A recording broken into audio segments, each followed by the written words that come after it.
Hari ini, 12 Juni 2025. Sebuah tanggal yang mungkin tampak biasa bagi sebagian orang. Namun, di balik angka-angka ini tersembunyi sebuah realitas global yang kompleks dan penuh tantangan. Dunia sedang tidak baik-baik saja.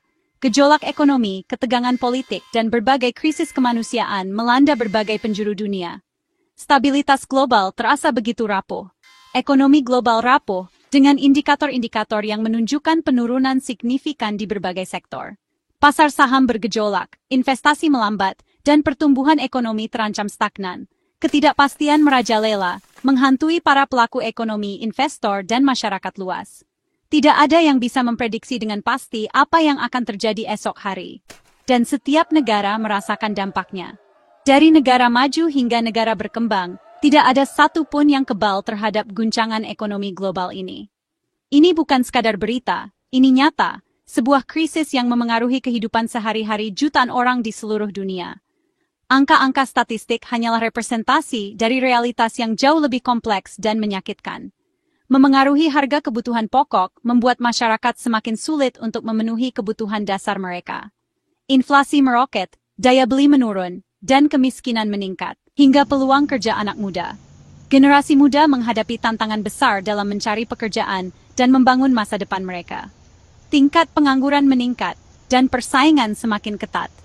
Rantai pasok global terguncang, menyebabkan kelangkaan barang, kenaikan harga, dan gangguan dalam produksi. Sistem logistik yang selama ini kita andalkan, kini berada di ambang kehancuran. Konflik geopolitik memanas, meningkatkan risiko instabilitas regional dan global. Perang, terorisme, dan persaingan antar negara mengancam perdamaian dan keamanan dunia. Dan proteksionisme jadi pilihan banyak negara. Negara-negara di dunia cenderung untuk melindungi kepentingan ekonomi mereka sendiri, bahkan jika itu berarti mengorbankan kerjasama global. Setiap keputusan negara besar memiliki konsekuensi yang luas dan mendalam bagi seluruh dunia. Berdampak ke seluruh dunia, termasuk Indonesia. Negara kepulauan ini tidak luput dari dampak krisis global. Kini, kewaspadaan dan persiapan adalah kunci. Indonesia harus bersiap menghadapi segala kemungkinan dan mengambil langkah-langkah strategis untuk melindungi ekonominya. Bagaimana Indonesia menavigasi badai ini? Pertanyaan ini menjadi sangat penting di tengah ketidakpastian global. Bukan soal menunggu reda, karena badai ini mungkin akan berlangsung lama. Tapi membangun kapal yang tangguh, yang mampu bertahan dalam kondisi cuaca apapun. Pemerintahan Presiden Prabowo Subianto kini memegang kendali kemudi. Mewarisi tantangan besar, sebuah warisan yang tidak mudah untuk dihadapi. Tapi di balik tantangan, selalu ada peluang.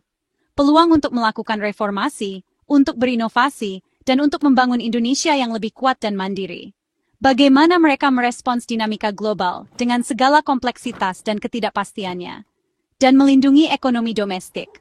Bagaimana mereka menyeimbangkan antara kepentingan nasional dan kerjasama internasional. Inilah momen krusial yang menentukan arah bangsa. Pilihan yang diambil hari ini akan menentukan masa depan Indonesia. Setiap langkah harus cermat, dipertimbangkan dengan matang, dan didasarkan pada data dan analisis yang akurat. Setiap kebijakan harus tepat, efektif, dan berpihak pada kepentingan rakyat. Babak baru Indonesia dimulai, sebuah era baru dengan harapan dan tantangan baru. Dengan keberanian untuk menghadapi segala rintangan dan mengambil risiko yang diperlukan. Kecermatan dalam setiap perhitungan dan perencanaan. Dan visi jauh ke depan. Sebuah visi tentang Indonesia yang maju, adil, dan sejahtera. Sejahtera. Di panggung ekonomi global yang dinamis dan penuh gejolak, kita menyaksikan sebuah perseteruan besar yang dampaknya terasa hingga ke pelosok negeri. Amerika Serikat dan China, dua raksasa ekonomi dunia, bertarung sengit dalam sebuah perang dagang yang kompleks dan berkepanjangan. Persaingan ini bukan hanya sekadar tarif dan kuota, tetapi juga perebutan pengaruh dan dominasi ekonomi global. Perang dagang mereka telah mengacaukan rantai pasok global, menyebabkan disrupsi yang signifikan dalam produksi dan distribusi barang di seluruh dunia. Bisnis dari berbagai skala merasakan dampaknya, dari perusahaan multinasional hingga usaha kecil dan menengah. Konflik ini memaksa negara lain untuk memilih posisi, atau setidaknya untuk menavigasi lanskap geopolitik yang semakin kompleks dan tidak pasti. Setiap keputusan memiliki konsekuensi ekonomi dan politik yang signifikan. Bagi Indonesia, sebagai salah satu negara dengan ekonomi terbesar di Asia Tenggara, Perang dagang ini menghadirkan ancaman sekaligus peluang yang tidak boleh diabaikan. Permintaan ekspor Indonesia bisa mengalami penurunan akibat berkurangnya aktivitas perdagangan global dan perubahan preferensi konsumen di pasar utama. Investasi asing menjadi ragu karena ketidakpastian ekonomi global dan potensi risiko yang terkait dengan perang dagang. Investor cenderung lebih berhati-hati dalam menempatkan modal mereka. Nilai tukar rupiah pun terombang-ambing, dipengaruhi oleh sentimen pasar global dan fluktuasi harga komoditas. Volatilitas ini dapat mempengaruhi stabilitas ekonomi makro Indonesia. Ketergantungan yang cukup besar pada ekspor komoditas dan aliran modal asing membuat kita rentan terhadap guncangan eksternal yang berasal dari perang dagang ini. Diversifikasi ekonomi menjadi semakin penting. Namun, relokasi industri dari China sebagai dampak dari perang dagang bisa menjadi berkah yang signifikan bagi Indonesia, asalkan kita benar-benar siap untuk menyambutnya. Pertanyaannya adalah, apakah regulasi dan infrastruktur kita sudah cukup ramah investasi untuk menarik perusahaan-perusahaan yang ingin merelokasi pabrik mereka? Dan yang tak kalah penting, apakah sumber daya manusia kita sudah siap bersaing di pasar kerja global yang semakin kompetitif? Respons kita terhadap situasi ini tak boleh pasif dan reaktif, harus proaktif, visioner, dan terencana dengan baik. Kita perlu mempercepat reformasi struktural di berbagai sektor dan memperkuat diplomasi ekonomi untuk membuka peluang pasar baru dan menarik investasi. Pemerintah harus cerdas dalam memitigasi risiko yang mungkin timbul dan sekaligus menangkap peluang yang muncul akibat perubahan lanskap ekonomi global. Perang dagang ini adalah ujian besar bagi kecerdasan, ketangkasan, dan ketahanan ekonomi Indonesia dalam menghadapi tantangan global. Hanya dengan adaptasi yang cepat dan strategi yang tepat sasaran, kita bisa mengubah tantangan ini menjadi sebuah peluang emas. Dengan perencanaan yang matang dan implementasi yang efektif, tantangan bisa jadi kemenangan yang akan membawa kemajuan bagi bangsa. Peluang tak menunggu selamanya, dan kita harus bertindak sekarang untuk mengamankan masa depan ekonomi Indonesia. Intom Lomi. Di tengah gejolak ekonomi global yang tak menentu, dengan pasar keuangan yang berfluktuasi dan krisis yang membayangi berbagai negara, Indonesia menghadapi tantangan yang kompleks dan membutuhkan solusi yang tepat dan cepat. Indonesia butuh tim pemikir strategis yang mampu melihat jauh ke depan, mengantisipasi risiko, dan merumuskan kebijakan yang efektif untuk menjaga stabilitas dan mendorong pertumbuhan ekonomi. Tim yang solid dan berpengalaman sangat dibutuhkan untuk menavigasi kompleksitas ekonomi modern. Dewan Ekonomi Nasional hadir sebagai think tank pemerintah, sebuah lembaga yang bertugas memberikan nasihat dan rekomendasi kepada Presiden mengenai kebijakan ekonomi strategis. Mereka adalah kumpulan para ahli dan praktisi yang memiliki pemahaman mendalam tentang ekonomi Indonesia dan global. Dewan ini bertugas membedah kompleksitas ekonomi, mengidentifikasi masalah-masalah kunci, dan merumuskan solusi yang inovatif dan berkelanjutan. Analisis mendalam menjadi kunci utama dalam setiap rekomendasi yang diberikan. Dengan data dan fakta yang akurat, mereka memberi masukan tajam ke Presiden, membantu beliau dalam mengambil keputusan yang tepat dan strategis untuk kemajuan bangsa. Masukan ini sangat krusial dalam perumusan kebijakan yang efektif. Luhut Binsar Panjaitan, dengan pengalaman panjang di pemerintahan dan dunia bisnis, memimpin tim ini.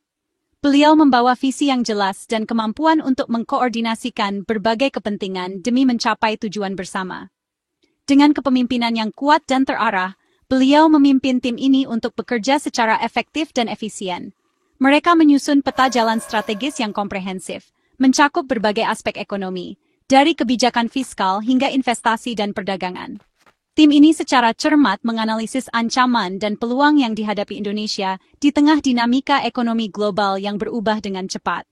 Mulai dari perang dagang yang memanas, hingga konflik global yang berdampak pada rantai pasokan dan harga komoditas.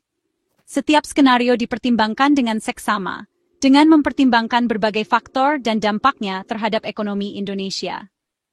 Setiap data diolah jadi opsi kebijakan konkret, yang dapat diimplementasikan untuk mengatasi tantangan dan memanfaatkan peluang yang ada.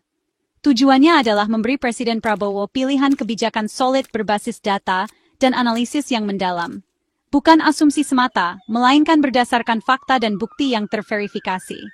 Rekomendasi mereka akan jadi fondasi awal navigasi ekonomi bangsa membimbing Indonesia menuju pertumbuhan yang berkelanjutan dan inklusif. Fokus utama pada kebijakan fiskal yang sehat, strategi investasi yang cerdas, hilirisasi industri untuk meningkatkan nilai tambah, dan upaya untuk memperkuat daya beli masyarakat. Keberhasilan tim ini akan menjadi sorotan publik, karena dampaknya akan dirasakan oleh seluruh masyarakat Indonesia. Hasil kerja mereka akan menentukan langkah awal pemerintahan baru dalam mewujudkan visi Indonesia yang maju dan sejahtera. Di balik layar, strategi besar Indonesia sedang dirancang dengan cermat dan teliti untuk memastikan masa depan ekonomi yang cerah bagi seluruh rakyat Indonesia. Dalam dunia tak pasti, berharap tidak cukup, harus siap untuk yang terburuk. Tim ahli menyiapkan skenario optimistis dan pesimistis untuk Presiden Prabowo. Skenario terbaik, Indonesia sukses tarik investasi, hilirisasi berjalan, ekonomi tumbuh tinggi. Skenario terburuk, ekspor anjlok, inflasi melonjak, ekonomi tertekan. Kedua skenario ini bukan pesimisme, tapi strategi. Pemerintah harus punya respons kebijakan berbeda untuk tiap kemungkinan. Kesiapan menghadapi skenario terburuk membedakan negara yang bertahan dari yang terpuruk. Inilah manajemen risiko di tingkat negara, krusial di era penuh gejolak. Ketidakpastian global tak hanya dari AS China, Eropa juga goyah. Ekonomi Uni Eropa melambat, inflasi tinggi, dan kebijakan suku bunga ketat menekan pertumbuhan. Permintaan ekspor Indonesia ke Eropa melemah, jadi tantangan baru. Konflik Rusia-Ukraina memperparah, harga energi dan pangan dunia bergejolak. Indonesia, pengimpor gandum dan sensitif harga energi ikut tertekan. Investor global jadi hati-hati, modal keluar, rupiah tertekan. Pembuat kebijakan tak bisa hanya fokus ke AS China. Eropa dan Rusia harus masuk kalkulasi. Diversifikasi pasar ekspor dan ketahanan energi pangan jadi prioritas. Diplomasi aktif penting untuk dorong perdamaian global. Mengabaikan badai dari barat adalah kelalaian. Di tengah badai global, mengapa Indonesia masih tegar? Fondasi ekonomi domestik kita kokoh. Pasar domestik besar jadi bantalan utama saat permintaan global melemah. Hilirisasi sumber daya alam mulai membuahkan hasil. Nilai tambah ekspor naik, lapangan kerja tercipta. Stabilitas makroekonomi dan perbankan terjaga. Utang pemerintah masih aman. Kepercayaan investor tetap tinggi. Ini modal penting. Namun, tantangan seperti ketimpangan dan birokrasi masih harus diatasi. Ketahanan ini bukan abadi, harus terus diperkuat. Dengan kekuatan pasar domestik, hilirisasi, dan stabilitas makro, kita punya alasan optimis. Fondasi ini jadi pijakan untuk melompat lebih tinggi. Pemerintahan Prabowo punya ambisi besar, pertumbuhan ekonomi 8% di 2029. Ini lompatan besar, keluar dari jebakan negara menengah menuju negara maju. Tapi jalan ke sana terjal, tantangan global berat, pertumbuhan 5-6% saja sudah prestasi. Diperlukan terobosan kebijakan, reformasi struktural, dan eksekusi efektif. Iklim investasi harus menarik, birokrasi dipangkas, kepastian hukum ditegakkan. SDM harus ditingkatkan, pendidikan vokasi direformasi. Infrastruktur dipercepat, biaya logistik ditekan, transisi ke ekonomi hijau dan digital jadi prioritas. Ambisi 8% butuh kerja keras dan komitmen. Pertanyaannya, siapkah kita membayar harga untuk mimpi itu? Bukan soal bermimpi, tapi soal aksi nyata. Rencana hebat tak berarti tanpa eksekusi detail. Kunci sukses perhatian pada detail, strategi adaptif, dan sinergi antar lembaga. Setiap program harus konkret, terukur, dan punya penanggung jawab jelas. Jika targetnya investasi semikonduktor, insentif, lokasi, dan SDM harus dirinci. Strategi harus fleksibel. Berani revisi jika tak efektif, perkuat jika berhasil. Sinergi antar kementerian dan lembaga mutlak tak boleh jalan sendiri-sendiri. Kerjasama lintas sektor, dunia usaha, dan masyarakat harus solid. Hanya dengan kerja terkoordinasi, rencana bisa jadi kenyataan. Detail dan sinergi adalah penentu keberhasilan. Dunia penuh risiko, tapi di balik kekacauan ada peluang besar. Indonesia di persimpangan jadi korban atau pemenang. Arah baru harus berani dan visioner, bukan lagi penonton, tapi pemain utama. Transformasi ekonomi jadi kunci, dari komoditas mentah ke industri dan inovasi. Birokrasi harus efisien, pelayanan publik cepat. Tantangan pasti ada, tapi bertahan dengan cara lama hanya membuat kita tertinggal. Kepemimpinan kuat dan dukungan seluruh bangsa mutlak diperlukan. Masa depan Indonesia ditentukan oleh aksi kita di tanah air, bukan gejolak luar negeri. Dunia boleh kacau, tapi Indonesia bisa temukan jalannya sendiri, menuju kemandirian ekonomi dan peran global yang lebih besar. Mari hadapi tantangan ini dengan optimisme, karena takdir kita adalah menjadi bangsa besar.